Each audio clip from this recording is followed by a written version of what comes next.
That's what I'm talking about. Wait! Okay, now, from the beginning. Hit it, boys.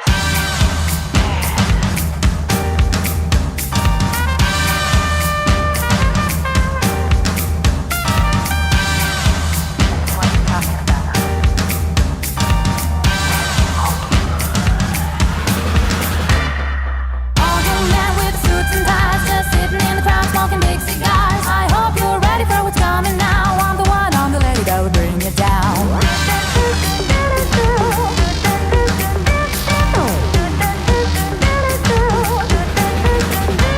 There's a joint on the corner where the big boys play, where the whiskey's running like the river, but they all never come for the booze and bass. I'm the one, I'm the lady that'll rock this place. That'll rock this place. That'll rock this place. Rock this place. Rock this place. Rock this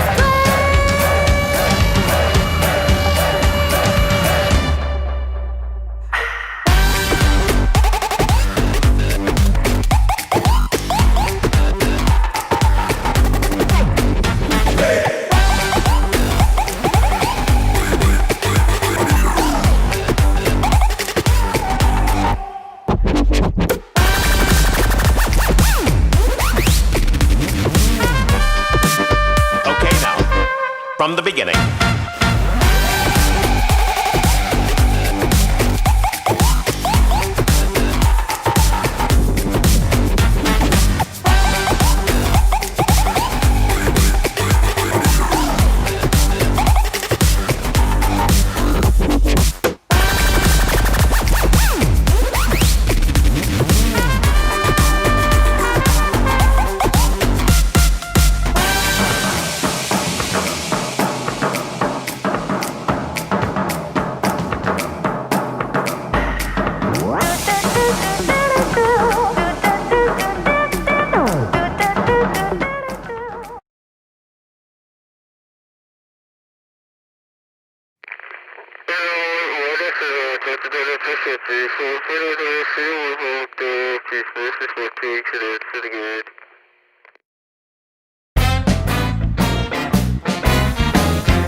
Oh, sorry. My sound, my my audio was down, so there you go. It's all fixed. So say hello, Brett. Hello, all. Welcome. How's everyone going out there? Yeah, welcome to another live show Sunday. You should be able to hear me now, Riss. All good. I just didn't put the volume up on the roadcaster, so yeah, there you go. So how's everyone been? You know, like it's we had an exciting week. We had Lauren, the Lauren send off. Lauren is now in Melbourne, so hello Lauren and Riss and everyone that's here. Michelle, how are you? Hello all. Hello all. Lauren, I hope she had a good flight down to Melbourne after her exactly little photo walk we did on last Thursday, yeah. Yeah, absolutely. So, hey, Jason. Good to see you. Jason is in town as well. There you go. How you going, Jason? Yeah, so we're just sort of like doing a pre-show. As you can see, we've actually changed our desktop a little bit, and you'll see the pre-show logo here, and you know, like, you gotta have a beer. Gotta have a beer while you're doing these shows. I'm just having some stars. It's no alcohol, unfortunately. Yeah, so it is all happening right now, guys, and we've got a lot to discuss and a lot to bring up. We're just sort of like, we're just in this pre-show mode. We're just going to do this for roughly around 5 to 10 minutes, and then we're going to get ourselves into the big gear, the big stuff. So, How did you go, Lauren? Tell us all about your Melbourne trip, and are you settled in there, and are you enjoying the cold? Let us know about it, you know, so we are interested. Yeah. We're still waiting for people to come in. God, you know what's going on here. Hey, going Barry. Barry Street is in. Hey, Barry. We're still waiting for a few more people to rock up so we can actually get the show on the road. Yeah, so Brett, after the send-off, there was a bit of a problem with the Riss was having a problem with the car park. She had a car locked in, and then she had to pay the penalty to get the car out. Yeah. So that was a bit of a. I had no problem getting out, but Yeah, I saw exactly. Jason following me out of Southback car park, and he was the next one following me out of the gate. And the time I got out, I didn't see him at all. So, Jason, did you have any problem getting out? Because I didn't see you come out of the car park. So Yeah, exactly. Like it's. I mean, because I came in by public transport. The whole thing was just easy for me. I mean, I was just in and out. It's just the commute is a bit long. It's 50 minutes to get back home, but I didn't have any problems. You know, like I had an empty train. You know. Yep. Well, Jason was just saying he had no problem. Yeah. So there you go. That's all good. With I think she was under the museum car park in South Bank, Yeah. not the main one. So yeah, they closed a bit too soon. This. I mean, these days, I mean, getting into the city is always a problematic thing with a car, and the prices are obviously going to keep on going up, and they'll probably go sky high after the coronavirus is over, because they want to recover all their losses. Yeah. We parked in the museum car park next to QPAC. Yeah. Only cost me an arm. What do you mean? Only cost you an arm? No, that's all good. Yeah. Yeah. So.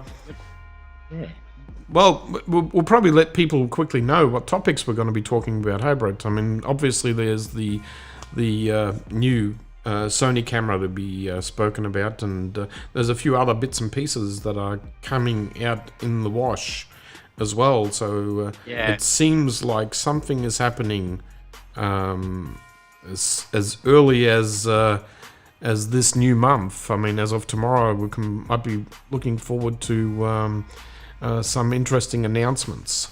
That's all I can say. Obviously, this doesn't. We haven't heard anything from Sony, but the rumors are out there. You know, it's all floating that new stuff is coming out, guys. Possibly 2 cameras and a lens. Yeah, exactly. So, yeah. But so that's an interesting one. But this vlogging camera, the ZV one, I quite like it. I something that I could find use for that, basically. Yeah. No, it was actually really, it was a good send-off for Lauren, and I think everyone enjoyed themselves, and we laughed a lot anyway. We had a lot of fun. Okay, so what I might actually do now is we'll go into our intro video, and we'll get real. We'll do some hammer time now. So enjoy the video, and then we'll come back and start the live show in proper. Okay. Yep. All right. Catch yous after.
Yeah, so here we are in the live show, and welcome everyone to the once a week Brett and Mark show.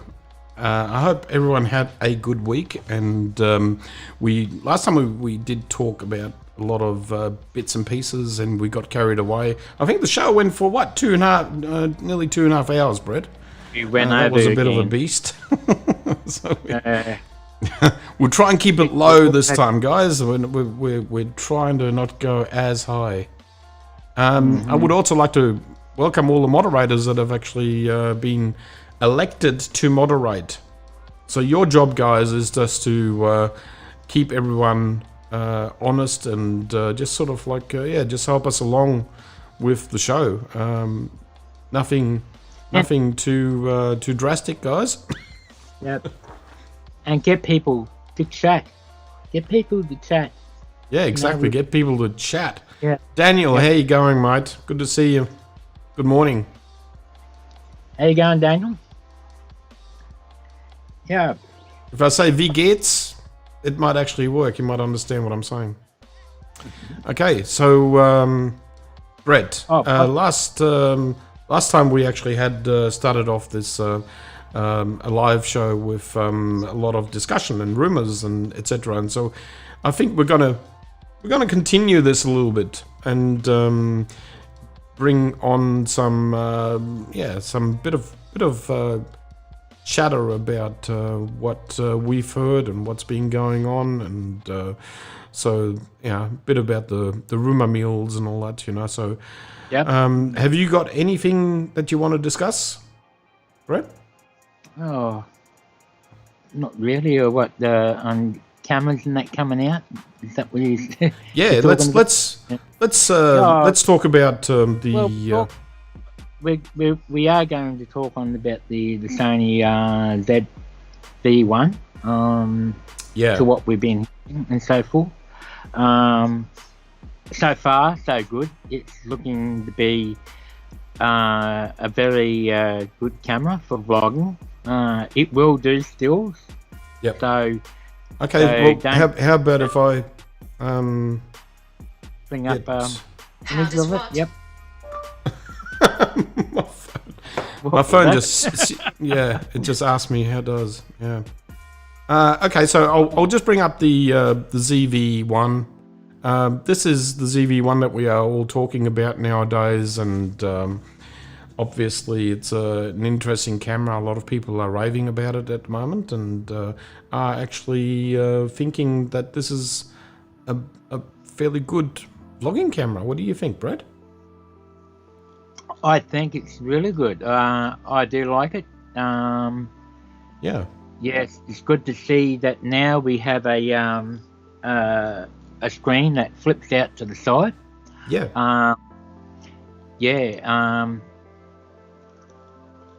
That's much better than the what was it, the RX 100, where the back of the screen flipped up. Was causing a lot of havoc. If you especially have a microphone sitting up the top, and it'd be cutting your view out where you are in the if you centralize in the framing and so forth. So, but I'm liking it. So I'm thinking this is a great camera for vloggers or people that are traveling as well, and beginners that actually are coming into the world of vlogging as well. So I think it's got great production value. You just buy the camera and the handle, and you're up and going. Really, it's it's easy peasy. I mean, you got a flip out screen. And I do like the Bluetooth handheld and tripod that you can attach to it with the fluffy dead cat on top. I mean, by now everyone would have heard about this camera, and they would have seen all the reviews. I mean, we're not gonna get too carried away and explaining everything, all the ins and the outs of it. But it does have a lot of potential. I think So it just has to get into a lot of people's hands, and just for us to be able to see it. I know there was a YouTuber that used this camera for like an over 2-hour live stream. So that's really interesting in itself, in my books. Yeah. There was, But of course. Sorry, Brett. But to our people in the live chat, tell us what you think about this camera. Something that at this point in time that you've been looking for, especially those who do vlogging or maybe doing vlogging about products. You know, it's got a special feature on that allows you to hold up a product and it'll actually snap to it without any interference and so forth. But just tell us what you think and what you guys think of it, and we'll get back to you in the questions and that later on. Yeah, exactly. I mean, Daniel was just saying that he was thinking about building an extension stick for the ZV-1, and because it's a 24mm on its widest side, it's for vlogging it's a little bit short, so it needs to the camera needs to be a little bit further away. But people will come up with all sorts of ideas, but I'm sure Daniel will have his design in that small rig very soon. Sure. It really depends on who the vlogger, what are they wanting to show. There are vloggers where they actually want to show the environment that's behind them and they want to show off all of that. Then there's others that just want to go, you can have a smaller screen and zoom, actually get closer and show products. So, but you do have that feature of the blur feature on that, just pressing the customized button and sort of blur out the background too. So that's pretty handy. So Ricky Gervais asked me, why do you have so many dislikes? I don't know. Hey, that's the first time we haven't had any dislikes on any of our how you going, Ricky? show, so it's always the first time, isn't it? So, but anyhow, that's nothing that we're going to be worried about. Negative bots, absolutely. Okay. And Riz just said rather have an A9. Also, there was we do know there was a first fatality of a broken a broken camera, so you can actually just see the lens is actually bent over. So someone destroyed their ZV-1 in testing already, unfortunately. So that's going back to the repair shop. Yeah. With some said they had a question the other day. Recommend a camera to be used the webcam. This would be an idea, or maybe more a basic A7. Well, I do believe the ZV-1 can be used as a webcam as well. So yeah, exactly. Yeah. You can use it as a webcam. The only problem is when you go into Skype, a lot of cameras are disabled. You can't actually enable a camera to be used as a webcam. So you got to check your mileage there, Lauren. Yep. I don't know. It's got something to do with limitations of what Skype allows to be used. Yeah, it's the only problem. The blur feature, says Daniel, is a really good idea and compensates with speed and ND filter. Kind of smart. Yeah, it is real good. And it's a good feature too because it's not like a mobile feature where it makes an artificial blur, because mobile phones just cannot do that. Yeah. So it's not software. It actually uses the widest aperture and enables that widest aperture and then compensates for the exposure at the time. So it's actually using the lens aperture, not the software for that feature. Yeah. I mean, we just have to wait and see. I mean, it's just one of those cameras where Of course, every time a YouTuber gets onto testing and they want to go through the camera, their target is always finding the good parts about it and also the bad parts about it. So there have been some reports about this camera for the positive and for the negative. So we'll just have to wait and see. Yep. I mean, it is. Okay, so Daniel's giving some recommendations to Lauren there. Yeah, so how about we just go into the rumor mill? Outside of Sony, there has been the rumor just keeps on going on where we got Nikon has now said that they plan to move faster with their roadmap lens. So they have now realized that their lenses are coming out way too slow.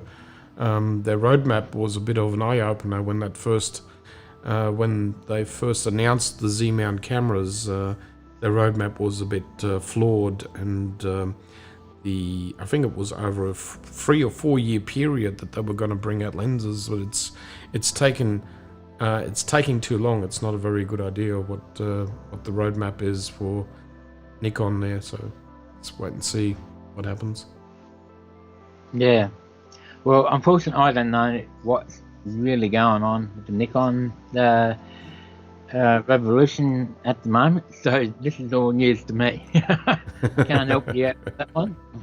Yeah, it's a tricky one. Yeah, so it's anyway. That's something to think about, and I'm sure that Nikon will have to get off their backsides and get into the business of selling products and having a lot of choices. Otherwise, they'll have a big problem keeping up with the big boys. And also there was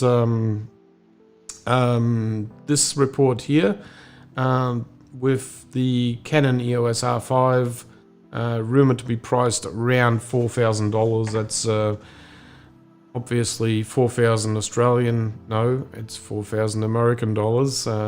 So we will be hit big time. So you're looking at about $6,000 to $7,000 by the time this camera lands here. Especially Australian dollar, yes. Yeah, and then as the title says, is what's going to happen then with the A7 successor? The S3, if that is the case. So that successor, then what price bracket will that be at? So that there won't be any other pricing once there is a limit set. Everyone else will have to follow that price range. Yeah, yep. But we're just talking about the base, the body here. Yeah, exactly. That doesn't include lenses or anything. You line up lenses. Yeah. Lenses, batteries, you name it. Yeah. So the E-mount is just killing it. Nikon 20mm 1.8 is bigger than Sony and has more vignetting. So how about that large mount? Yeah, exactly. Like the Z mount was so taunted about being the larger opening and would let in more light, and I remember what they showed. So A7S2 successor. Yeah, that's the A7S. Well, they're talking about the successor to the A7S2, so yeah, I mean, but we are hoping that Sony is going to bring out something. And how about if I just, yeah, someone that's vlogging from Odessa, that's probably what the ZV-1 is for. I heard closer to 8,000 to 10,000 Australian. Yeah, look, hold your breath, because it's going to be, every product that's actually coming out now will be a higher price, I'm sure. I'll make a video on once I'm done doing the R&D for online Zoom sessions, etc. Yeah, exactly. Yeah, I mean, again, Lauren, you really need to research cameras and the gear that you need to go online. Okay, I'm just going to keep on shooting through this. We've got a lot of things to cover, so Fujifilm is getting on the bandwagon now as well, where they're actually going to give us a firmware update so they can use ProRes RAW in their GFX 100. That's just some news. So yeah, and Daniel brought up the Holy Land Mars X $179 game chambers. Yeah, so Holy Land is basically a wireless transmitter for video. So we'll actually you screw that onto your hot shoe on your camera, and connect that up to your HDMI output, and that will give you a stream through the air, through Wi-Fi. I think it's Wi-Fi, through Wi-Fi, and yeah, so that's what Holy Land does. Yeah. Okay, and I did actually see the review of that new Holy Land. It's a much smaller unit than the previous one. Awesome, Daniel, let me know. Yeah. And moving on, we've got Tamron. They are bringing out another mystery lens, and no one actually knows what that is going to be. You know, so it's everyone's guess. But they are saying, I did hear it's a variable aperture, so it can only be a long zoom, and variable just tells me that it's a large range of. I don't know if you heard about this. I'm thinking 28 to 70 or 75. You know, so 28 to 75. That they've already got that one. They've already got that lens. So. Oh, they have too. Yeah, the 2.8. Well, the size looks so much similar to the 24 to 70. Yeah. It could be, 310? You know? Yeah, and Daniel is saying 28 to 180, maybe. Did hear about the Tamron rumors. I've heard it's at travel zoom lens. Yeah, I don't know. It's everyone's guess right now. Interesting. You know, and you've got to watch out with Tamron at the moment, because they're really pushing out some lenses and topping their game for competing third-party lenses and that for Sony, which is really good, because it gives everybody more choices for Sony cameras. And this is interesting as well. Like, so there's going to be Fuji is going to be releasing, and they've already shown this lens. It's a 50mm f1. I don't know who's going to be using the f1 aperture. It's a very specialized lens, I got to tell you. It looks like it's going to be very, very heavy. Put it that way. I mean, you're talking about a crop sensor lens camera. So it doesn't look as big, but it's going to be front heavy for sure. So full body crop sensor camera, it does look big, not as small as people would think. But I mean, but what I can't understand, he's going to use 1.0 f-stop. I have no idea. But I did see this news flashing up, and I thought it was noteworthy, like an f1. Yeah, I mean, there are lenses that are 0.95. I don't know if I've heard any lower lenses for cameras that are on the market, but it's certainly a specialized field when you go into that sort of camera gear. And you're don't forget, like, getting a proper getting the eye sharp at f1. Oh, it's a lot of work, I think, for the. It is very hard, and especially if you're manual. You want to be very good doing manual focus, and depending on what you're shooting. Yeah. I got an 85. Sitting up there 1.8, and it's manual, and I won't even bother using that. Even for portraiture, I just don't have the time for manual lenses. So, Well, Daniel just brought up the E-mount is killing it. Canon Nick, stupid for keeping mounts closed. Yeah, look, I mean, that's interesting that they actually are still not budging on that part, you know, whereby Sony has given all the info to Tamron and Sigma and other manufacturers, and we can cross mount to Canon lenses and all that. So we've got I mean, we Sony really got hammered ages ago about not having enough lenses, etc. And have a look at it now. It's it's crazy. Yeah. Getting harder to primes for my system. Yeah, well, it's A mount is unfortunately on the, how would we say this, Brett? On the decrease. So less and less. Well, there hasn't been anything being put out in A mount for quite a long time. It actually happened for the A mount system. There was an update, firmware update for the A99 2, or was it both A99 and Series 2? And I think the A77 too. I think they got the update, firmware update. As in lenses, no, I haven't heard anything of A mount coming out, unfortunately. Daniel says you need to focus. 0.05. Yeah. Last thing I need to do is photo stack a portrait. No, don't want to be going doing that. So it's starting to become a lot of work. Also, I'm doing a Lightroom edit, guys. So stick around. It's going to be an interesting one. As promised, you know. So it's coming up very, very soon. Yeah. So so people are talking about E-mounts and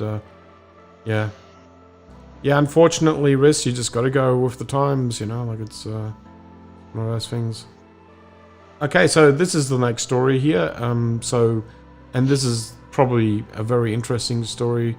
Now it's getting serious. 2 cameras are in a lineup of being released by Sony.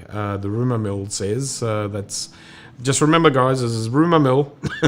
So will the new A7S compete against the EOS R5? And who knows? I do not believe that Sony is going to be really that directly interested in competing with Canon as such. I think they got a different directive. Yeah. Does that make sense, Brett? Yeah, especially on the. I don't think we're going to go. Sony's going to go into the 8K side of thing as yet. I think it's not. It's not. Yeah, it's a long way off before any camera needs to be recording in 8K. I mean, we're still at a time that 4K is still really not even quite there as a standard overall. Everyday use. I mean, from what I'm hearing, this could be an earlier release than the R5, actually, than the Canon. So that's interesting. Also, what the talk is about, that there's going to be a new lens, which it's sounding more and more that it's going to be a 12 to 12 to 28 mil something, or 24 mil. Yeah. F2.8. So I don't know who's going to be jumping on that bandwagon, but I don't know what it's for, because we've already got the 12 to 24 f4. So obviously it's exactly. So it's a 12 to 24 GM, says Daniel. But Yeah, and again, you know, like what Daniel said, the R5 is good marketing play. It's smart, but will take ages to come out. You just don't know what's going to happen. Yeah.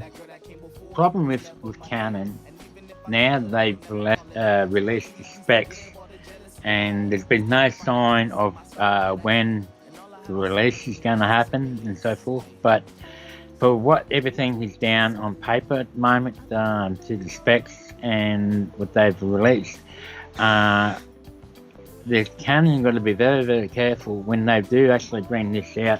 They want to be pretty much spot on to what they're saying, because if any, it could really hurt them in the back in the long run if things are not really.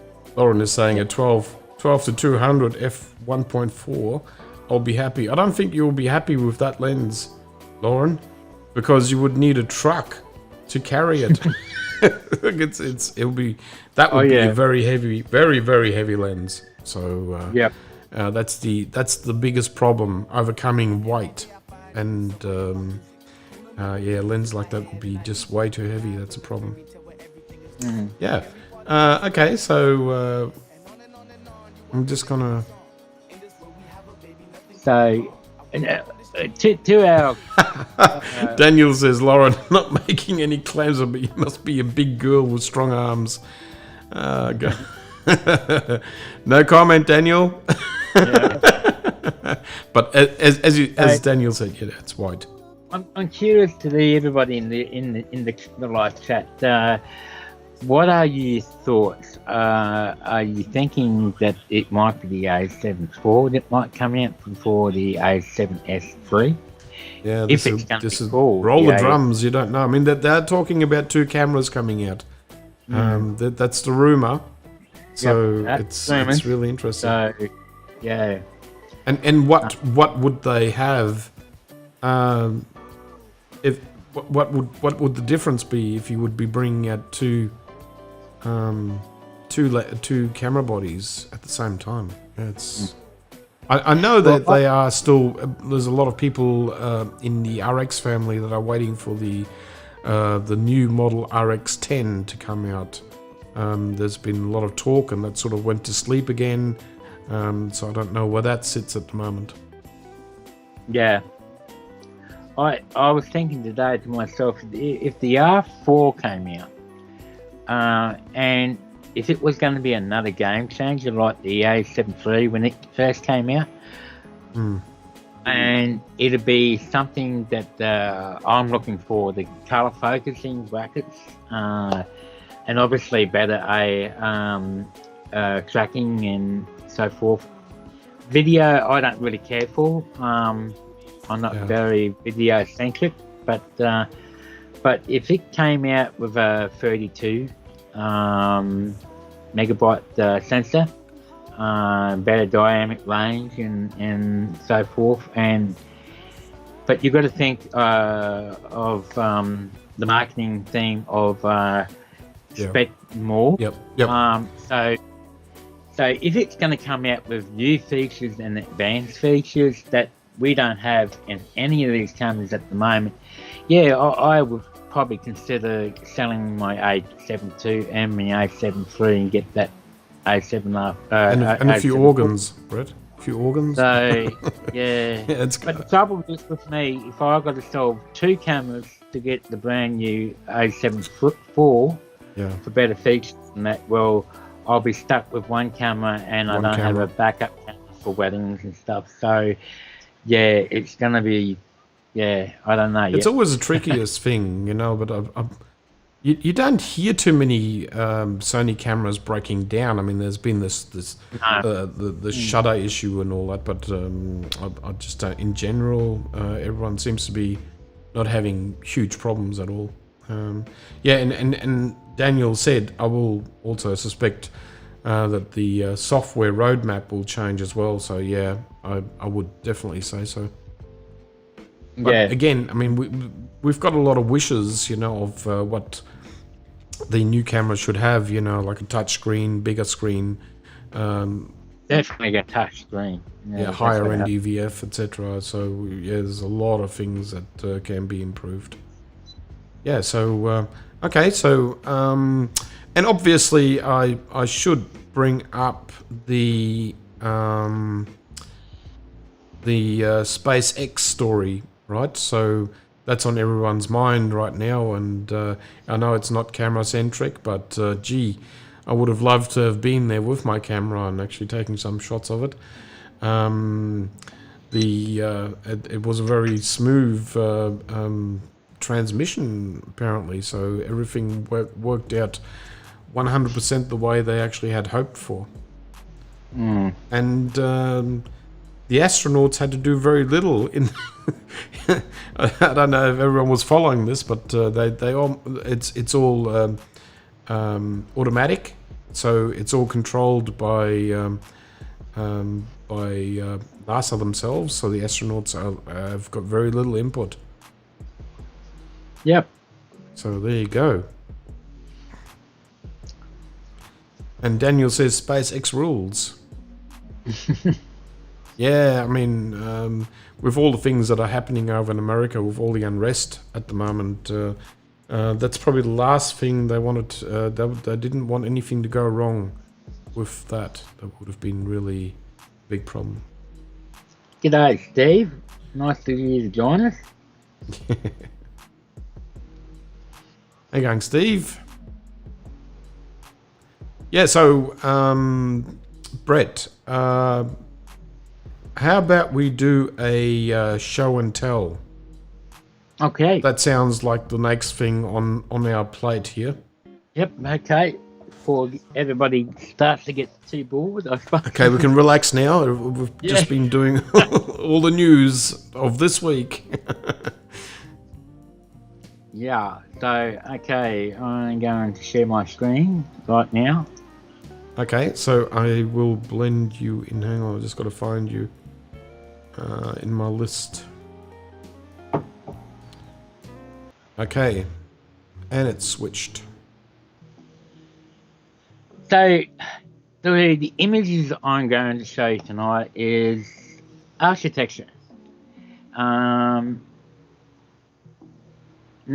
when I do architecture, I'm not really sort of the architecture that likes to take photos for real estate. That sort of architecture.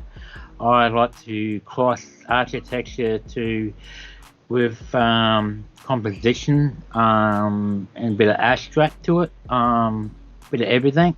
I do love moody shots when it comes to architecture. I want to see shapes. I want to see detail and graduate tones throughout the image, and highlights, shadows, and blacks and whites. So it's a combination. Everything sort of rolled into one, and yeah, and as you can see, this is the black and white, and this was handheld, wasn't shot on a tripod. Right. If I bring up the information, what settings I've used on this. Okay, I was shooting 640 seconds at f8 and 16 millimeters on the A7 A7 III. A7 III, yeah. Yep, and this is the 1635 f4 dice. So obviously steady the ibis is on. You need this on when you're doing even though it's a very high shutter speed. The reason why that high shutter speed too, because I wanted to get the very highlight down. If you see really close to the subject, the sun was actually behind or just coming at the top of the building. So I really wanted to get that not blowing out. Yeah. So I did actually sort of vignette around it as well, and yeah, I did realize it was vignetted. Yeah. I feel like with the vignetting helps to centralize the central part of the image, because what you're really looking at, as you can see, the highlight in the sky is very, very close and contrasty with the glass faces of the building, of that inner curve.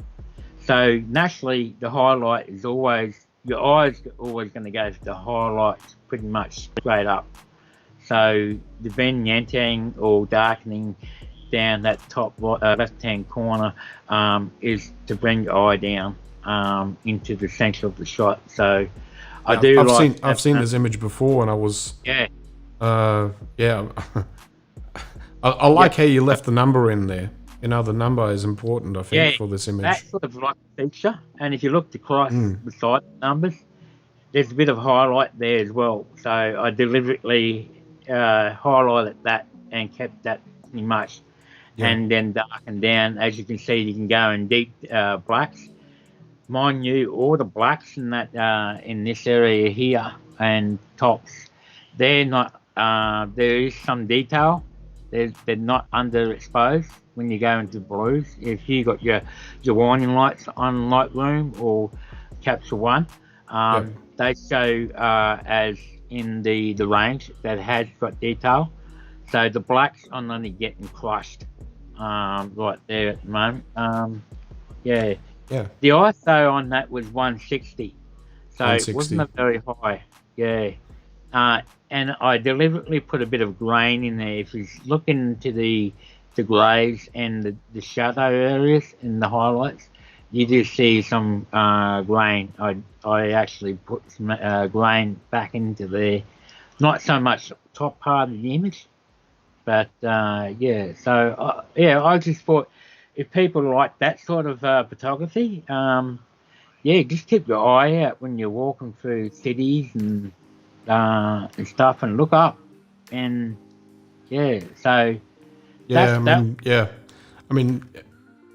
arguably these are all architectural images, and if you are that way inclined, you're walking through the city, I mean, turning your head up and just being aware of lines, etc., like sweeping lines like that line going upwards with the skyline is really interesting. Yep.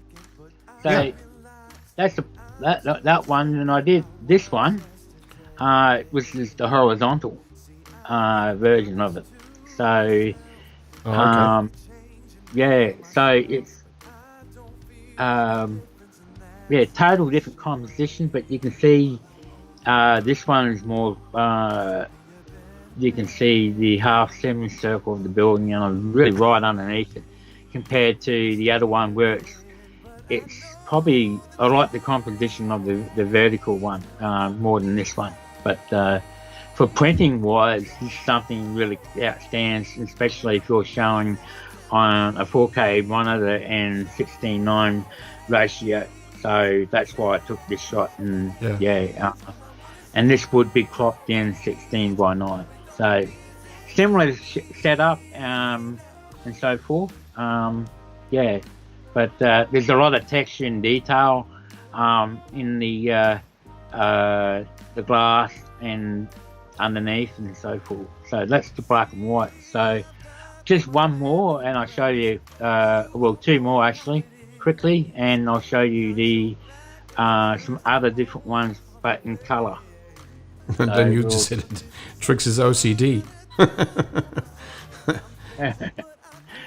So here we got another one in Brisbane, and we did this on a photo walk a while back last year, Mark. This was near down. Did you remember this shot too, or what? Yeah, I remember that. That was actually near Queen's. Was it Queen's Wharf? Or...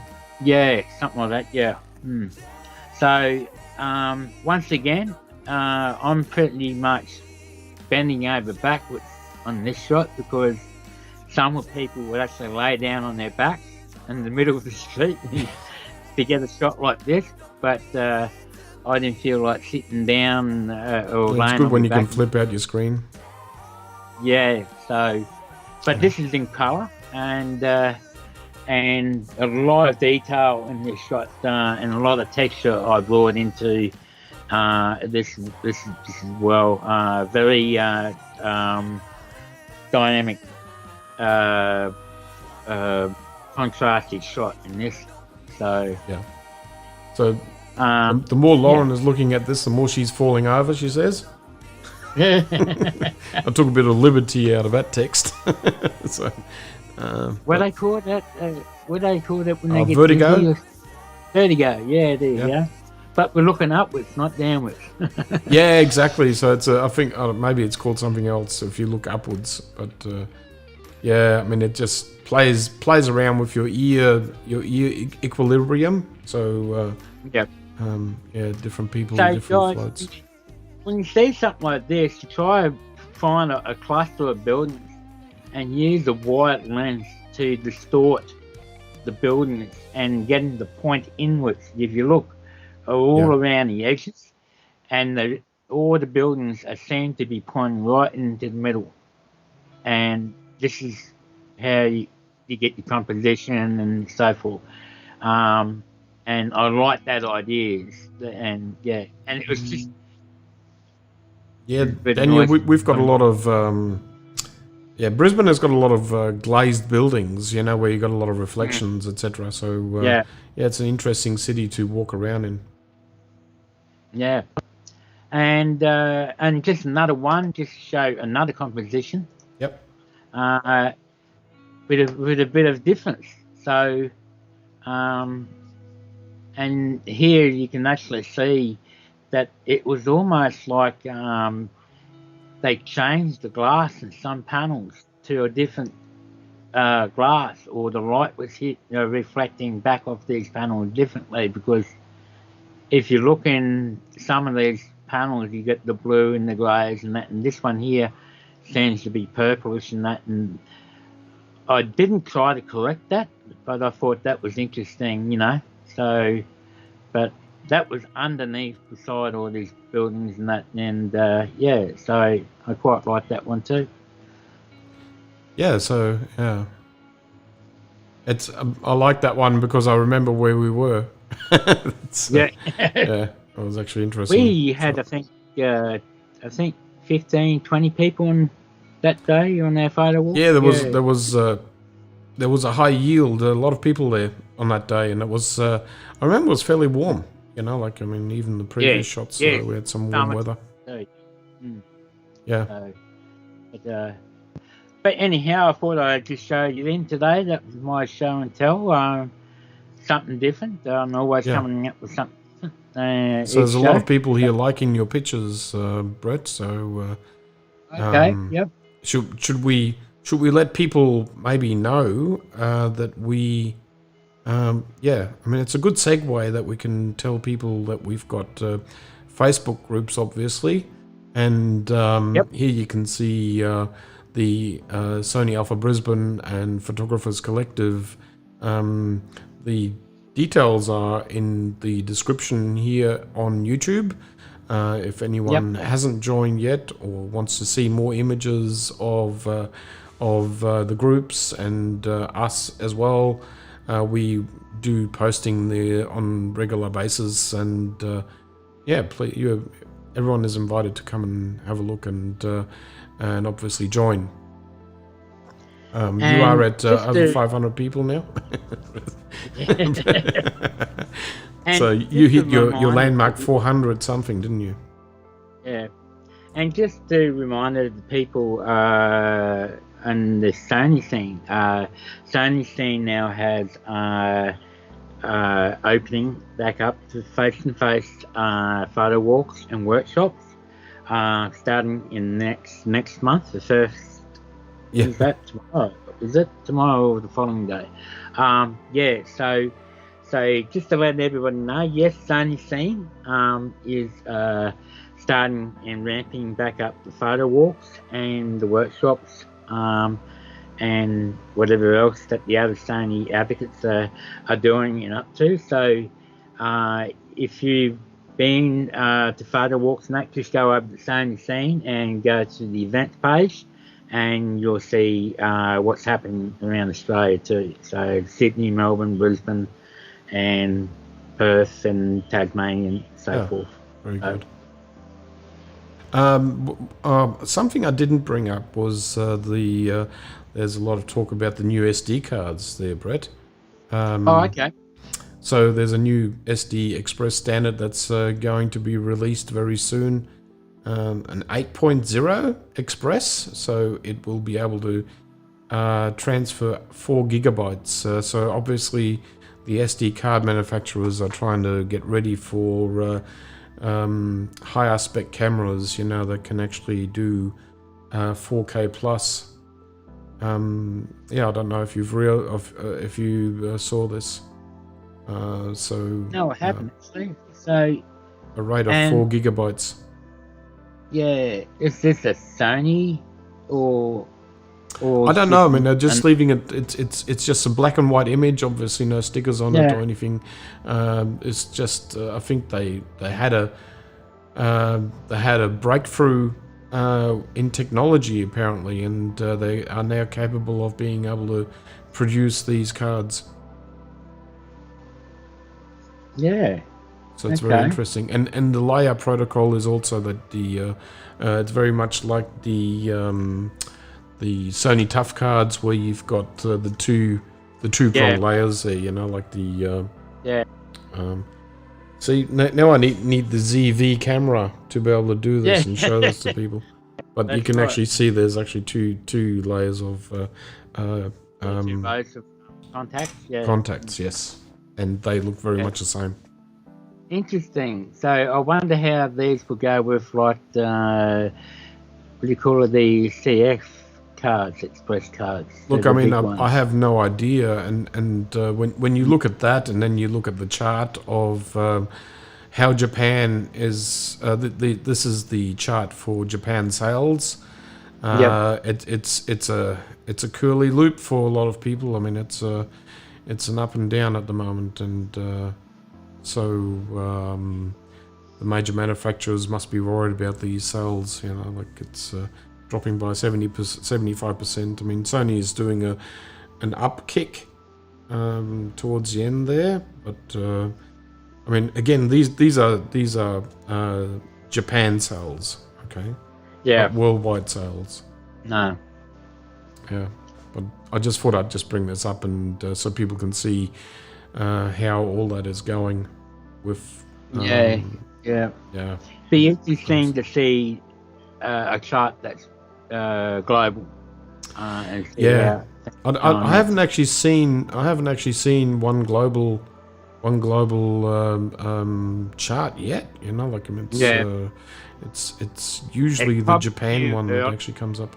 But there's still a lot of countries that still shut down and that, and But I can imagine global and auto manufacturers would be doing it very tough.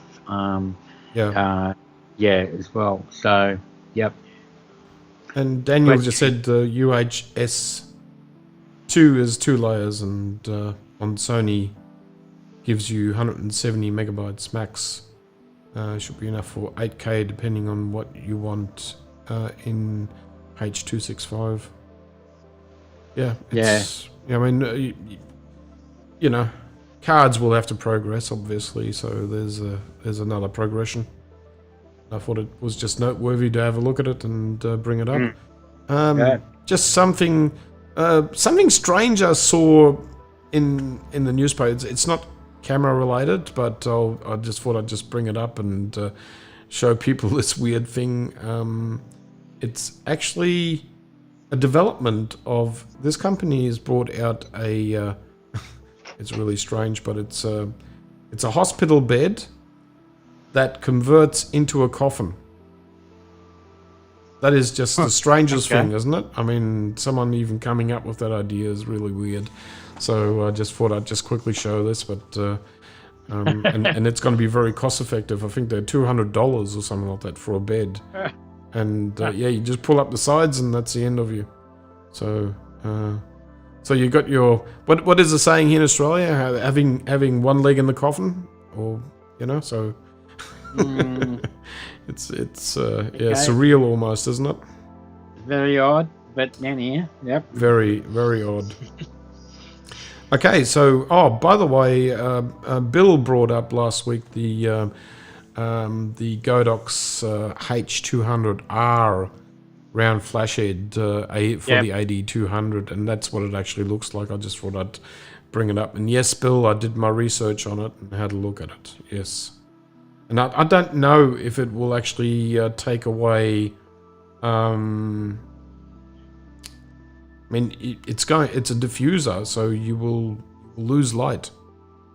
You will lose a stop or two, I believe. And it's and because it's sitting, is the bulb sitting behind that, or is it the other one, the financial? I would say that it wouldn't be the bulb. It would be the actual Fresnel. Yeah. The Fresnel head would go on that. So yeah. For those who don't know, the AD200, you can swap out the. You can put a strobe, a bulb on the end, or you can swap that out to a Fresnel that actually looks. The Fresnel looks very much like a flash head. Yeah. But you would. Yeah, 1 foot in the grave. Thanks, Riz. Yeah. But it would, and because it's been round, and I think imagine it will block. It'll cut down your spread of light as well. It'll be a bit more narrow than the actual square rectangle for now. But yep. Daniel's just talking about the coffin there. Looks like a off-topic sounded art attention grab. Yeah, I'd say so. I mean, I wouldn't want to be in a hospital that's providing you with a coffin straight away. So sit on this coffin for a while. Okay, so how about if I next door? I share. We're coming up to an hour on the show. Yeah. So how about if I show an edit? Okay, guys, now this is the part that everyone has been coming in for and watching and been biting the nails for, sharpening images without losing or without having noise in their picture. This was a shot that I took just the other night. We met up with Lauren to say goodbye to her, and we met up in the Brisbane city. Brett, what would you say about this picture? Not much. It's a bit too dark. Okay, so I believe I was standing on top of you to get my image. Exactly, you were on my head, and you didn't even use a ladder. You just stepped up on it. Yeah, we had a bit of an insider joke here. All I can say about the image that I was disappointed that the colour in the skies came over the left-hand side and not across the sky.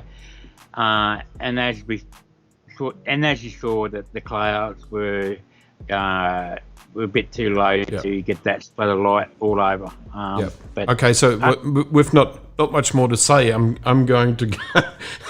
I hate looking at this for this long. Without much to say, I'm just going to go. I did make a video about the edit, and I'm just going to run that now, and then we'll come back into it. We'll just be watching it from the side. Hey, Brett. So enjoy this. Okay, so let's get straight into the edit. Just a little tip beforehand: we can move these adjustment boxes out, so we got longer sliders and we can do finer adjustments. Now we can see here there's converging lines, obviously, and the tree line here is very dark. Overall the picture is dark, so we just make an exposure adjustment. And as we move this along, we will see there's a few bits that we can actually save and bring up again. Thanks to the Sony cameras, there is a lot of leanway available for us. You'll also see that the sky is not really that contrasty. But again, this is all to taste, and everyone can just play around with these sliders. Also, you'll see I've got all my colors expanded here, so I can make fine adjustments for the actual colors. The first thing, one of the first thing we should actually do is make sure that we've got the lens corrections sorted, ensure that it's the right lens for you, and everything looks okay there. If you don't find your lens, just find the nearest neighboring lens to that lens. The transform and converging lines can be done here in the transform box. You'll see there's an auto. You press the auto and Lightroom will try and make its proper corrections, but obviously, as you can see in the building, it is still not 100%. So we just move the vertical slider until we actually find a straight line. You don't have to worry too much about the white in the corners here. You can just basically say constrain crop, and then it will actually crop that out. But as you can see, the building is very close up against the frame. We can go into crop, and as I said, on the bottom we've got some bits and pieces here. So I would like to crop all that out. And again, then we've got a bit more room here on the side. Yeah, so we can basically crop to taste. So let's close that crop down, and we can see that it's pretty much good. Now I would like to just adjust, use an ND just to bring up a bit more light here in the shadow area of the tree line, just to make it look a bit more pretty. But of course, we don't want that much exposure. Just bring that down a little bit. It's pretty good. And just slide the shadows down a touch. Just give the hint of there's a little bit of light coming through, but not that much. And you can also do exactly the same thing with the buildings. With when it comes to the ND, you can basically bring all that up, as you can see. And again, the taste will be directing you here. There's no other director than yourself, so just ensure that you've got reasonably, a reasonable amount of adjustment there, and that is really up to you which way you go about it. Now that it's done, we just press the enter key, and we are done with that. The most important part that I find here now is noise reduction. When you are in the Sony system, and you'll see that like the A7R4 has got noise more than say an i9. Now these images were shot with the A9, so you can actually set it up the top there. Shutter speed 1/13 for a second, f5.6, ISO 50. Okay, so in order to do this, we can zoom into an area, have a look at this building with a bit of cloud so we can see what's happening. When it comes to this area here, the sharpening and the masking tool, you should press the option button. Slide the masking tool over until you see the white lines. Everything that's white is going to be sharpened when you use the sharpening slider. Everything that's not white will not be touched. So you retain your smooth area here, but you will be able to sharpen this without much grain and noise. So we'll just slide this up. I mean, as you can see, you can sharpen a fair bit here. Also, what you should look at is maybe the noise reduction. You can now slide that over a fair bit, and it's all still fairly easy to achieve. Okay, so that I hope that helps people with the grinding and the sharpening. There is obviously this is a reverse engineering type of thing where the sky is fairly good, and you need to sharpen, and the sky will not be affected by sharpening, and thus you don't have noise, or not much anyway. And of course, the texture slider again is another ability to do a bit more sharpening. You should also do that to taste.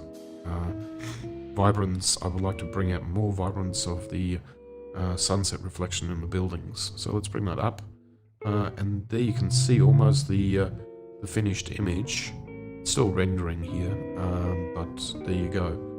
So this is just about done. I'll just slide this open a bit more, and that's the completed image. So thank you very much for watching, and I'll pass you back on to Mark and Brett. So there you go, Brett. I hope that didn't go too long. It was a 6-minute video, and I hope people didn't go to sleep. Daniel brought up a few interesting facts and ideas. So keep in mind, using gradient filters, you can still use the add and remove tools on parts.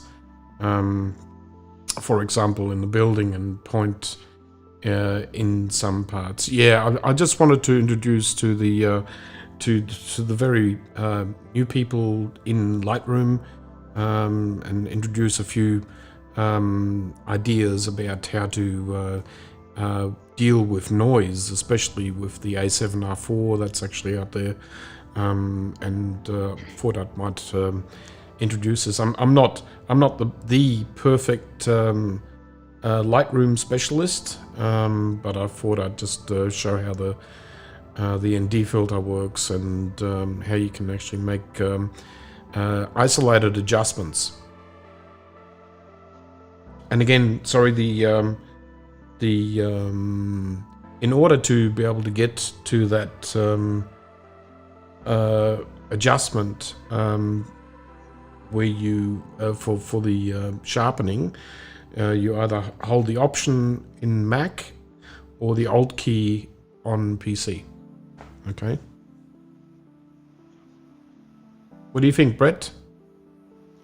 I just want to point out to everybody too, I noticed when you went into the lens correction, Yep. just be aware, people, if you got your camera set to automatic of lens correction in the camera itself, and you bring your images into Lightroom, and if you go down to where it says remove abbreviations and the color, and then you go into the, if it's ticked off on the lens section, but if you look down the very below of that lens selection, there'll be an eye, and it says lens correction has already been applied. So your camera, if it's saying that in Lightroom, it's telling you that your lens correction has already been applied in your image before you had to put it in. So be aware of that, because when you click on that, and it's going to undo that application what it did. So, or you're going to add another correction over the top of that again. So you're doubling it in twice.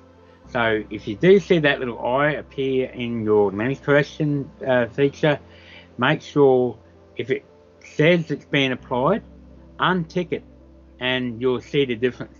Yeah. If you tick it again, you'll see what it's actually doing. It's correcting the pin cushion or the wide, or whatever that lens has issues with. But it's up to you. I mean, you don't have to. Yeah.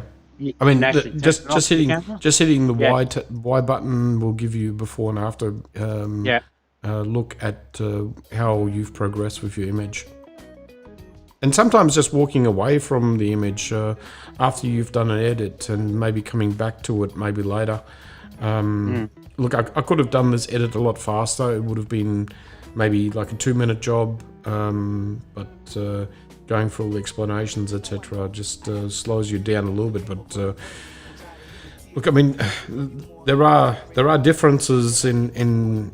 I mean, Brett knows I don't like editing that much. I'm not an editor. I'm more a photographer, and I don't really enjoy the actual interaction with doing edits. I'd rather get that over and done with as quick as possible and move on. And yet, Brett, you like doing all this, don't you? I love doing all this, especially Yeah. if you being a landscape photographer. Even though that I'm not really set to one genre, but when it comes to landscape, I don't want a everyday shot, or I don't want a postcard. I don't, So I would go into further detail of bringing the image that it's best you can possibly get it. You can't take a bad image and make it great unless you're going to do some sort of voodoo and Photoshop. Okay, so but to what Mark just showed you, what he just did, that's very, very basic, and it's totally different how I would do it. But that's the benefits of photographers. Every photographer does something different. There's really no right or wrong how you should edit. Yeah, And exactly. how I you mean, I edit. could have just Yep. pulled the shadow slider across. Yep. But I like sometimes working in isolation when I want to drag stuff out of the dark and bring it back to life. But you can, for everyone that's been watching the edit, you can actually see that. I mean, this picture was absolutely trash when it first started off. So this is the before image.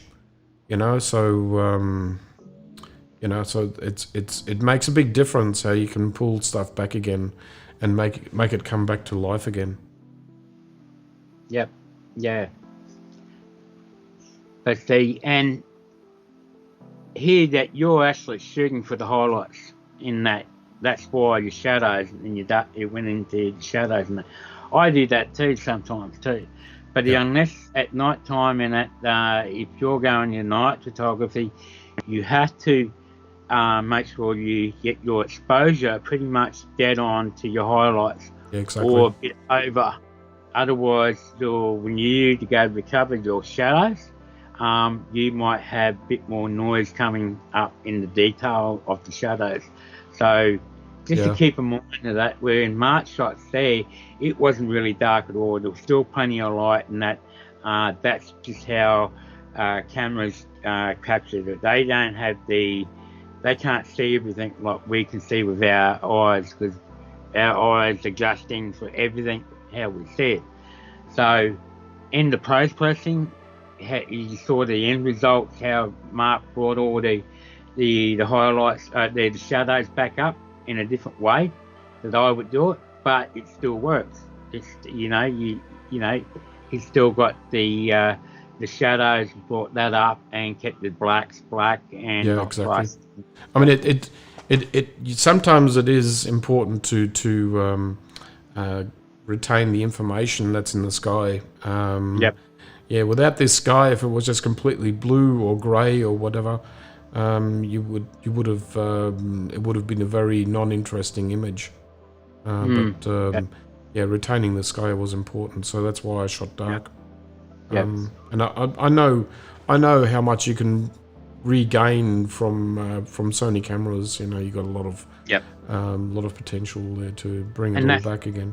And that's the thing. You and I we know how far we can push these Sony cameras, and we know that the highlights is something that we pay attention more of anything else, because the highlights, once you're blowing those highlights, there's no way you can get them back, and so forth. So in my line of work, in my landscape or anything, I'm more focused on the highlights and making sure I'm protecting those highlights, because I know later on I can bring the shadows back and the details back, and without little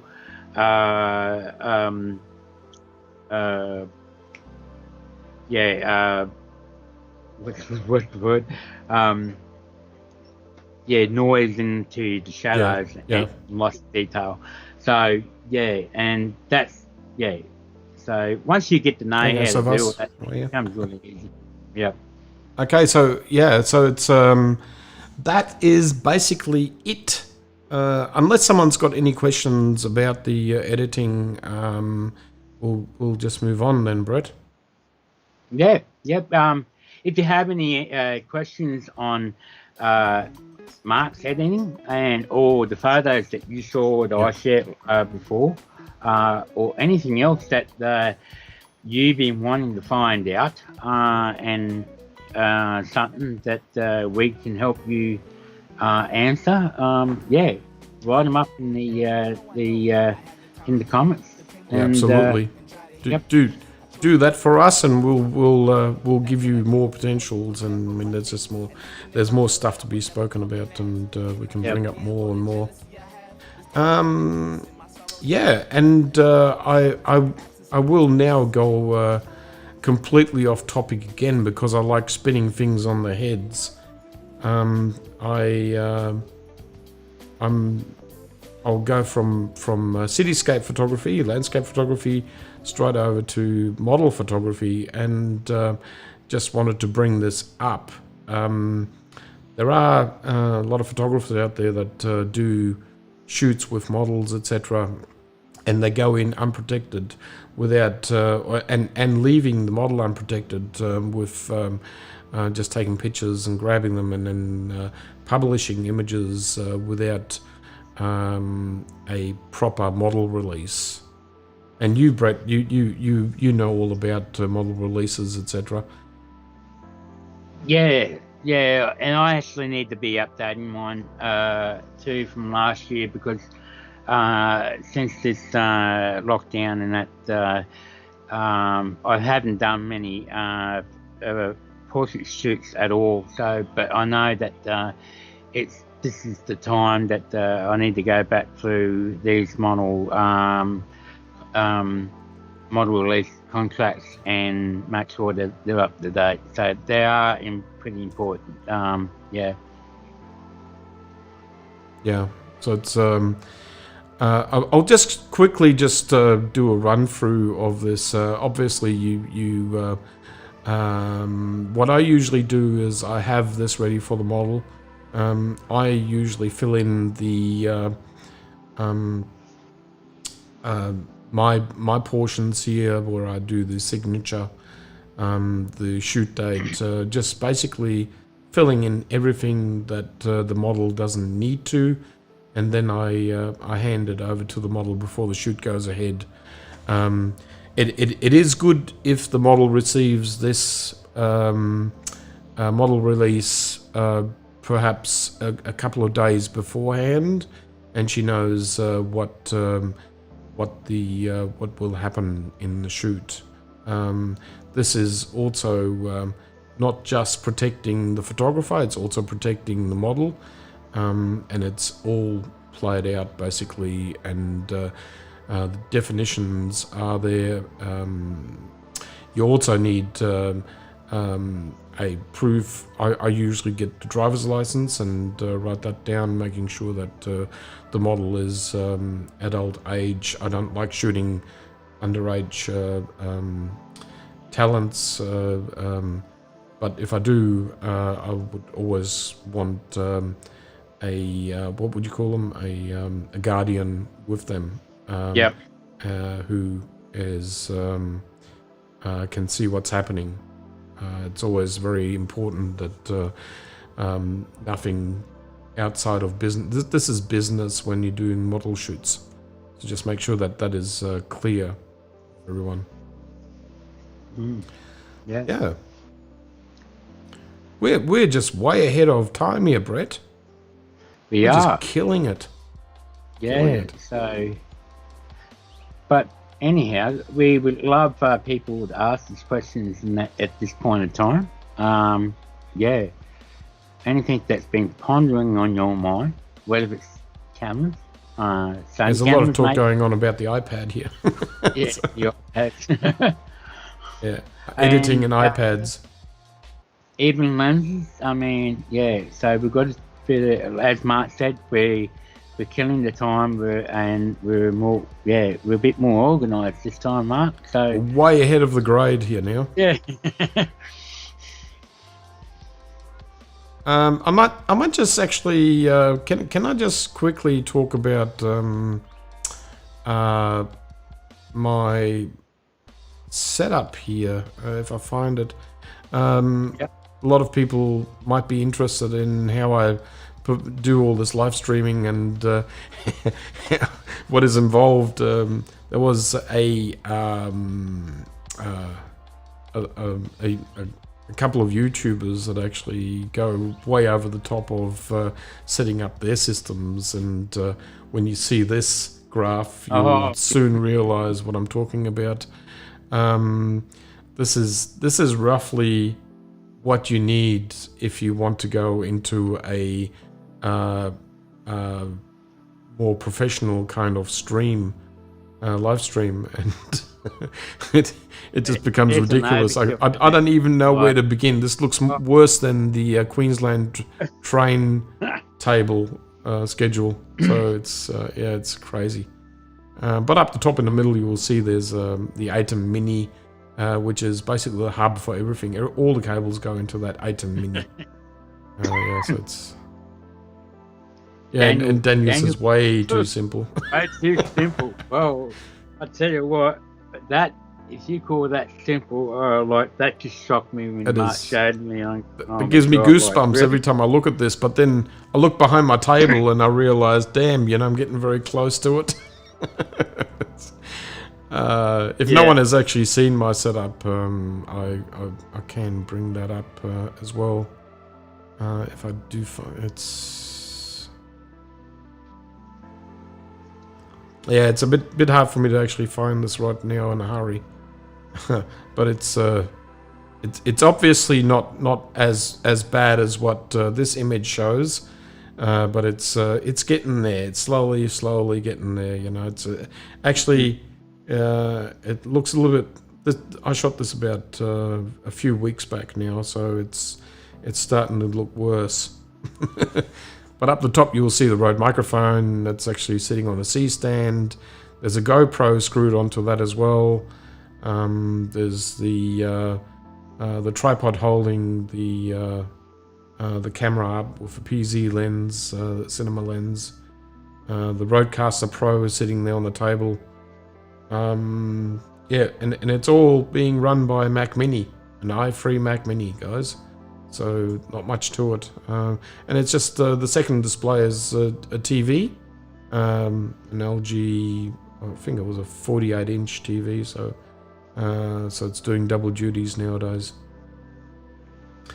Yeah, so that's all. You got a lot more going on yours than I got. So it's a busy world out there, Brett.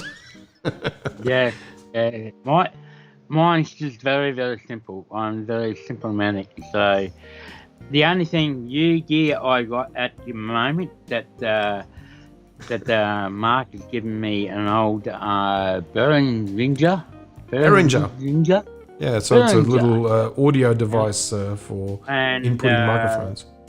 Yeah, and I had using a mic that I had a long time ago that I never really got to use, and I'm testing that out tonight. So so something different on my end tonight.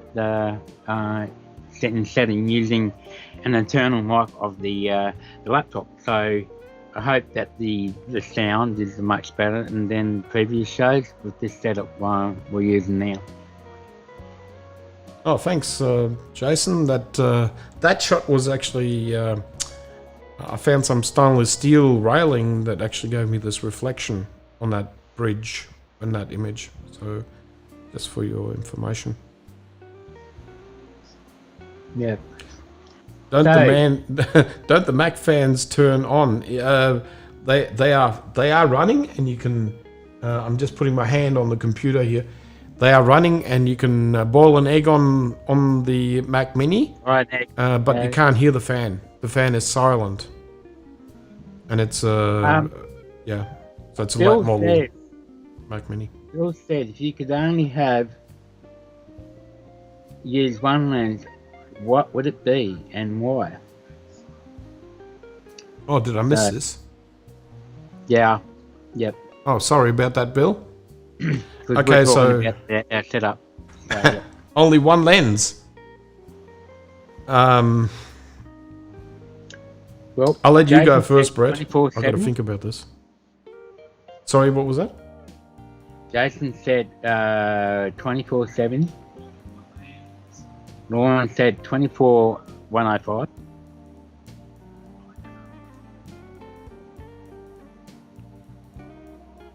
Yeah. See, for me, it would have to be a prime. And I think I know which one is your lens, Brett. Well, it depends on what he's shooting. Yeah. And look, if I say, even though I don't have this lens, I have used it many times when I've been at Sony HQ. It would be the 24/105. If I'm traveling, that's what I would go for. Yep. But knowing me, yes, having owned primes and stuff like that, it's very hard to say. So, yeah. But I think everybody knows that I would shoot the 16-35, and I'm talking about the F4 version, not the GM. But I do love that lens. That's really my go lens to landscape. But portraiture, it'd be definitely the 85. But since I've had the 135, I haven't even touched the 85. So the 135 is my go-to for portraiture. What about you? Yeah, I was thinking about which lens that would be, and in my mind it would be the. I'm still in love with my 50mm 1.4 Zeiss. So that's the lens that I would want to be buried with. Yeah, I love that lens. It's just a little bit heavy to travel with. I've never actually used the 55-1.8 Brett, so not 100% sure how that. Sorry about the car noise here. They're both good. Yeah. But the 55 is way much lighter. Yeah, it's a lot. Yeah. It's a lighter lens, and then I would obviously go for an 85mm. Yep. And I'm pretty much happy with the 24 GM, 24mm for a wide. But as I'm a people shooter foremost in my mind, I like taking pictures of people, and the 50mm gives me the most. The widest range, the widest shot, and they don't they're not distorted in any angle. So it's that's why I like that lens. It's a very easy lens to live with, and what you see is what you get, more or less. There's good enough compression, but there's no crazy amount of compression or anything like that. So so it's somewhere in between. When you're talking about the 85, I mean, I have to go against the grain against Sony. I would have to go for the 85 1.2 Canon. I have got that here, but it's the 1.2. I just wish that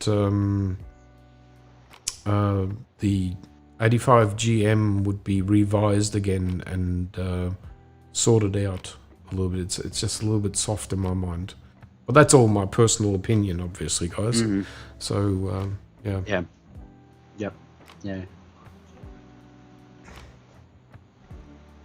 So what is this? Jason says, with the R4 I can put it into crop mode and get more, plus retain 26 megabyte shots. Yeah, exactly. And then you when we're talking about lenses, you got a 2-in-1 where you can shoot with, say, a 50mm, and then that becomes a 75mm. So that's you got a much larger range with less lenses, so to say. So it is always good. I mean, megapixels are a good thing to have in your pocket. That's for sure. Daniel said the 85 and 2470 GM should be updated. I guess in my mind, yes, in the next in the foreseeable future. That will be happening when things started to have filled out. But I think there's a long way off yet before anything will get any lens that will get realised again, revised, because there's still lenses that still haven't been filled in the Sony lineup. It's like a 14mm, 12 prime lenses. I'm talking prime lenses here, and then your favourite, the 105. So yeah. Well, I mean, look, Sony has got the STF 100mm, which is a good lens, but the T-stop, I mean, it is effectively it's an f5.6 lens, so it's very you need a lot of light. It's a great studio light lens, but if Sony would finally come out with a 100 or 105, I would throw my money down. You know, like that's the lens I'm waiting for. Yep, and that sort of suits your editorial shooting, doesn't it? For your published shots and that. Yeah, it's a I mean it's coming to the point now where Sony will have to up their game and update their lenses. Obviously, we've got Tamron and Sigma bringing out some good stuff. So yeah. Yeah, Daniel said the 100 STF is kind of a forgotten lens now. Yeah. Yeah, it is, and it, you know what, that 100 STF lens was more expensive than the 135. When the 135 came out, it was more expensive. No, the 100 STF was more expensive than the 135. But now it's dropped in price now. So yeah. Daniel said he asked for one lens, not four lenses. Yeah. Oh God. When you're talking about primes, there's always more lenses, obviously, but yeah. I mean, look, one glass, 50mm 1.4 Zeiss. I wasn't happy with the Zeiss when I first got it, Brett. By the way, it was a copy that was very soft, and I wasn't. I thought, a lot of people were right about these lenses, that there's problems with it, and it was subject to a recall. This lens was recalled under warranty by Sony. For it, they were saying it had problems with the sealing or something like that. There was seal problems. I sent it in, and they basically stripped the lens completely down and readjusted and refocused the whole thing. And now I can say that this copy here is a perfect lens, very sharp. Not the quickest focusing, but gee, it's. There's a lot of glass in that lens. It's a bit of a love affair. It's a great lens. And this is why, like Daniel was saying about there be a lot of lenses now that will be due for an overhaul, because now that like the 135 has got these new linear motors, dual linear motors that give you pinpoint accuracy and focusing and speed, just to stop and not go past and come back to the focal point. It'll stop where it needs to stop and dead on. So and now that we've got these new motors that you see in the 135, the 400 and the the 600 too, as well. So but and Bill was saying about the Canon, the 24-70 lens, it's an f2, and it's a honker of a lens, and it's very expensive. But it is actually an R lens. It's for the new lineup of mirrorless cameras. But as much as it's nice to have f2, It is heavy and is an expensive lens. I haven't got the price here right now, but I can tell you it's not cheap. Yeah. And Riss was saying, I wasn't liking the 24-70, but it impressed me Thursday night. I found the sweet spot in the f-stop. Yeah, exactly. So it's the 24-70 is good. I sold my GM because I'm more a prime person shooter. Yep, lens drivers, hold button, declick. Sony has a good mix going that need to go on other lenses. Yeah, exactly. I mean, all the latest lenses now, like the 135, the 20mm, the 24 GM, they're all just great. I mean, you got the aperture ring on them. You got and that was the other one I was going to say. The 20mm is the U 20mm has the linear drive motors in them. Yeah, as well. linear drive motors. Yeah. I mean, and there's that's only a G lens. That's on a G Master. Yeah. So yeah. Yeah, it's a great lens. I mean, it's a 20 because I've got the 24 GM. It's it doesn't actually play well with just going out there and buying the 20mm. It's too close for me. But for the people that are looking at the 24mm, look at the 20mm. It's here in Australia. It's about $1,000 cheaper. It's a great lens. Quality-wise, you're not missing out on anything. It's just 4mm. It's wider. If anything, it's probably better having something wider. Yeah. Yep. And speaking of lenses, Patrick Swayze from America, the American Patrick Ramsey. Ramsey Ramsey. Yep. He released a video the other day about the 400 and 600 G Masters, going into very specific detail the difference between them, and there was interesting discussions that he had with a lot of his followers that saying that that would go for the 400, let alone the 600, but the things that you can get away with the one time 4 converted to two times and stuff like that. So very interesting what he had to say on that. Yeah, I've said this many times to you, Brett, where I would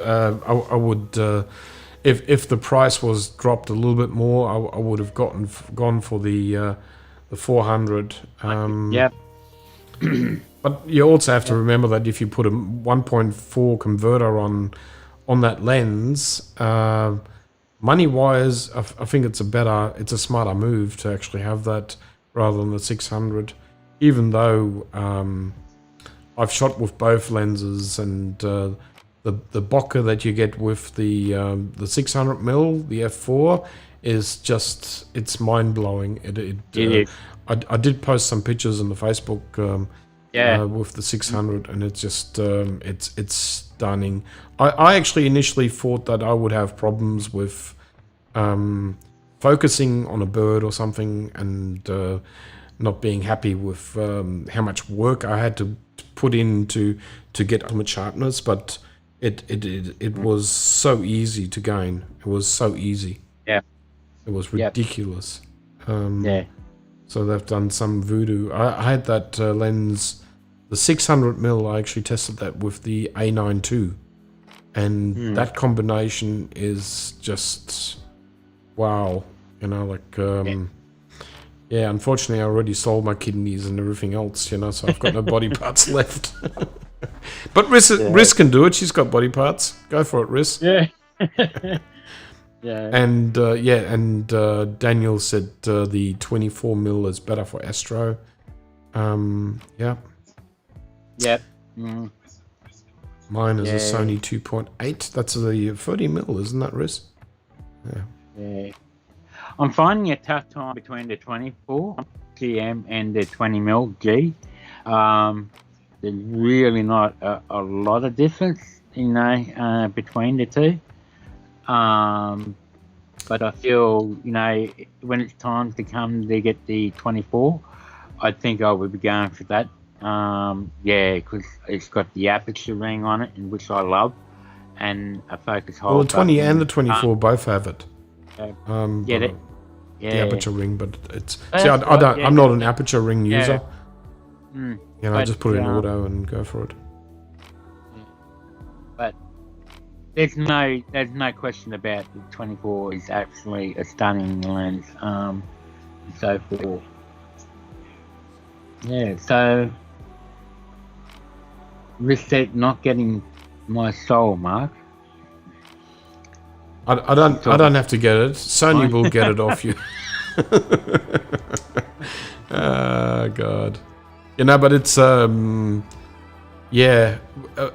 you can see, like the A9, when I did that landscape shoot, you can see there is potential in this camera to do. It's an all-rounder. You can do virtually everything with it, and it's not just limited to sports and this amazing talk about 20 frames, etc. So it's very capable of doing landscape shooting, etc. Whatever you throw at this camera, just it's liking it and it swallows it up. But obviously, when you want resolution, you have to go for the R bodies, and then you're talking about the A7R3 or the A7R4. But if you got deep pockets and you can afford it, having two bodies, I would strongly be suggesting what I've got. I've got the A9 and the A7R4, so I've got the best of both worlds in a way. But if you got too much money, then go for the 600. Buy the 600, buy the 400, buy the A9 II and the A7R4, and you'll be done.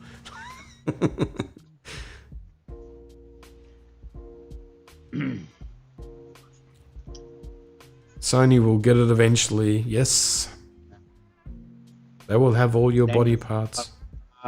R5 rumors. Okay. I want R5 rumors. Yeah. Oh, Daniel, you look like a child. I want it now. Yeah. But yeah, it's an interesting camera that everyone is waiting for it. Everyone is waiting for that camera to come out, and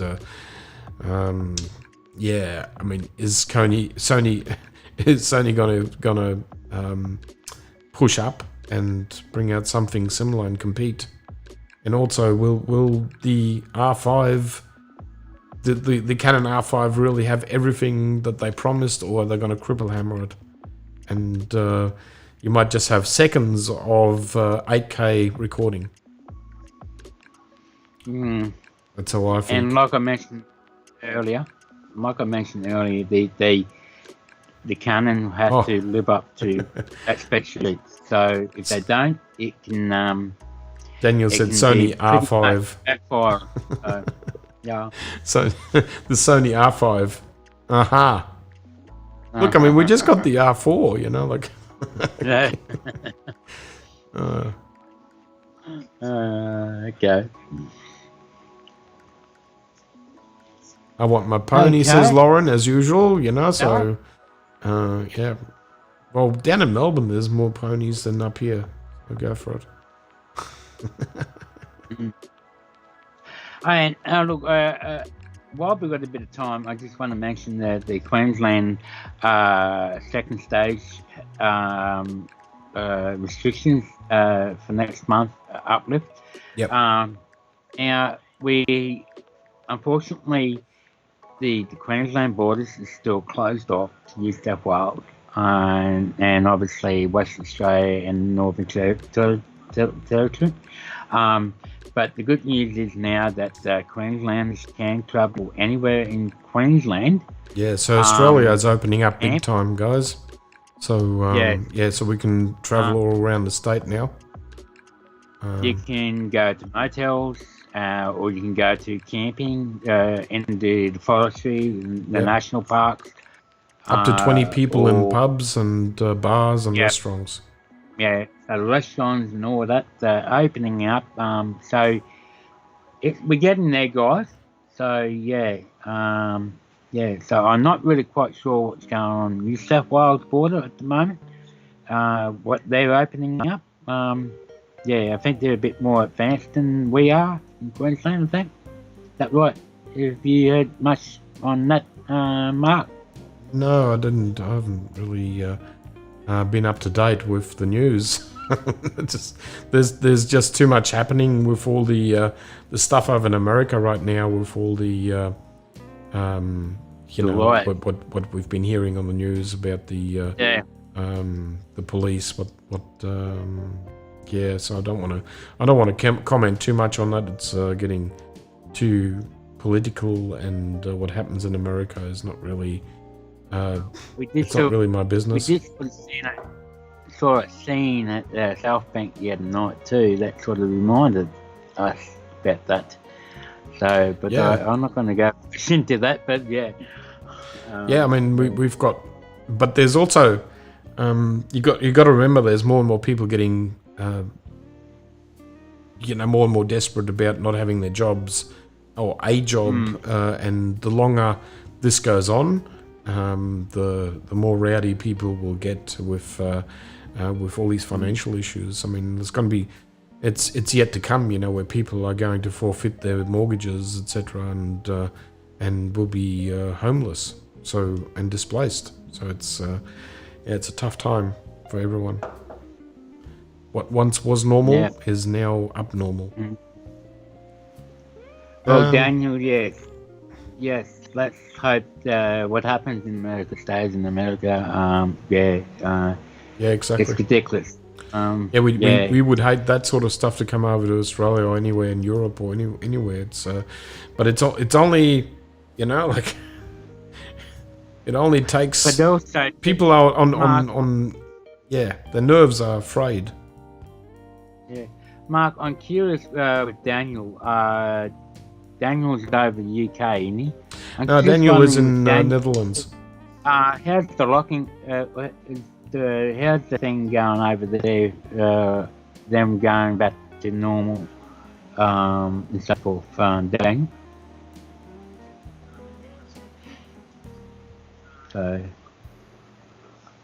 Yeah, So guys, I think we're coming to the end of the show. We've managed to be sub 2 hours. How's that, Brett?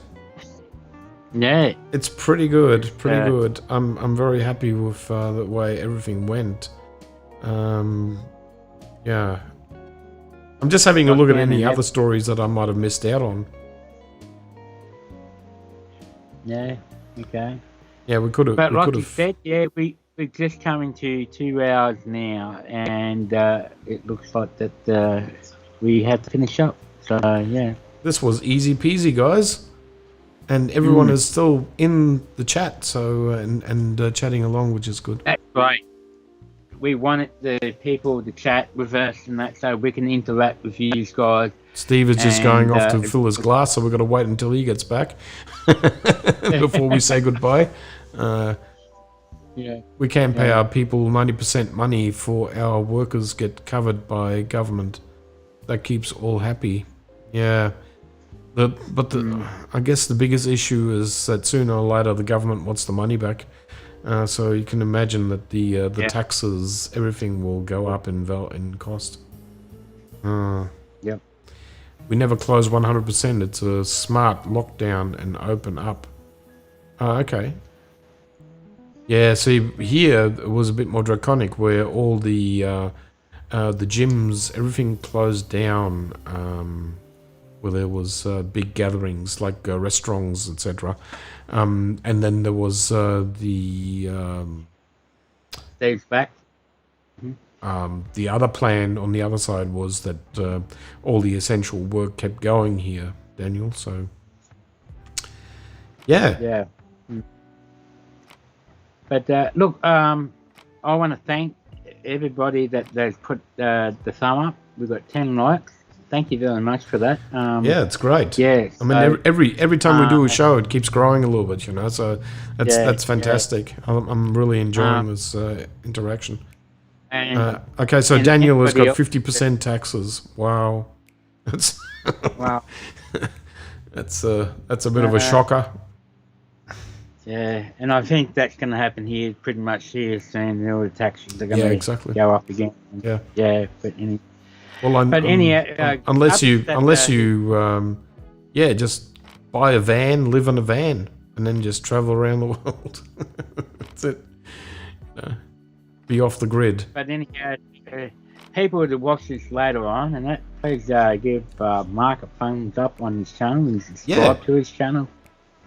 Fund me up, and look us up in Facebook. If you got any more questions, you can always leave that in the comments box below, and we will definitely look it up, etc.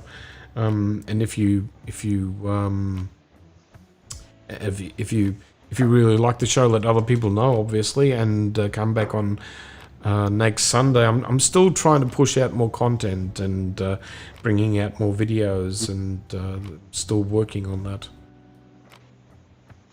And Steve said he's got a van. Yeah, great. No, yeah. Yeah. Yeah, we try to, try not to go for too long. We don't want to get too boring and run out of content, but we did actually run out of content. So yeah, and again, I've just I made Daniel a moderator as well, by the way. So we've got a happy family happening here. All I'm seeing moderators in the chat. What are you doing? Yeah, we've got heaps of moderators here, and I'll need them. Let it roll on, Like, I mean, before you know it, we're going to have about 10,000 subscribers, and I'll put a play button on the top there on the shelf. Yeah. I think I don't know how we're gonna go. We've got 10,000 people watching, man. So, look, I mean, last night I watched that. I talked with you about this. The V4. I don't know if people have heard about this, but there was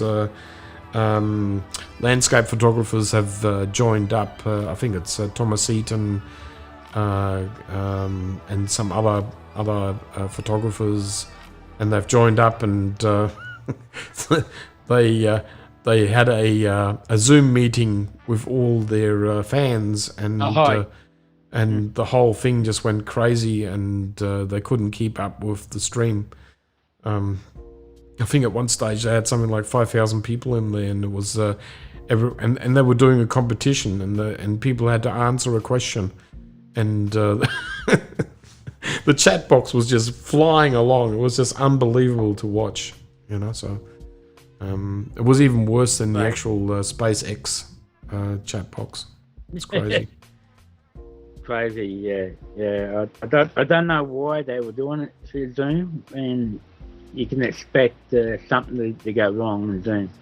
So, but anyhow, I didn't get to watch because I don't have Zoom software. So I'm trying to keep. I don't know where I got the Zoom software. Like it basically with the Mac, I think it was straight away there. So it was already pre-installed or something, and it just worked. I mean, I just I just watched the show for 15 minutes or so, and I gave up on it because it was locking up for them everywhere, left, right, and center. So they all just froze. The stream froze. Everything just Zoom must have been so happy they have them online. It was going nuts. And if people in the chat don't know who we're talking about, like Adam Gibbs, Nick Page, Thomas Heaton, fototripper, they're landscape photographers. Exactly. They are pretty good. I highly recommend watching. There's also Greg Snell. He's the videographer there as well.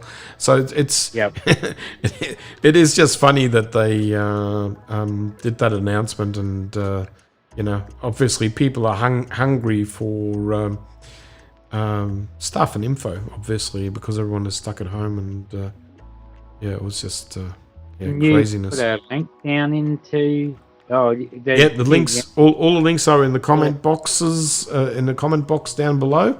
If anyone has got any more questions, as I said, or they want to get some information off us, or need to know how to find us, everything is down below. I can't think of anything else that we can. Yeah, but I think Daniel was talking about the links to the guys that we were talking about, like Adam Gibbs and Nick Page. And Oh, sorry. Yes. Yep. Well, I can probably just link up the YouTubes when we come out of the show, and I can just give people the links. I mean, they're great guys to watch. You know, like that, and, they're very funny. I mean, they're even funnier than what we are, Brett. You know, so. Are we fun? Oh, look! I mean, sooner or later we're going to be doing a lot of hikes and all that, and then we'll bring out some content about our adventures, you know. And we need what do we need a caravan or something like that, so we can. But guys, now that we've got the photo walks about the restart and our workshops, we'll have more content behind the scenes on our photo walks and our workshops and stuff like that we can share into the show as well. So we've got a bit more content and things to share and talk about, and give you an insight on what we do on our photo walks and what we actually do in our workshops as well. So because we do them as well, we teach, and we're educators as well. So we're not these pretend photo walks and then workshops that don't deliver the goods. We do know our stuff. So and from last year that we did so many things, and that I've had so many good responses and feedback that what we done has been really good and been highly recommended to keep going and help everybody else. Yeah, it's fantastic. Yeah.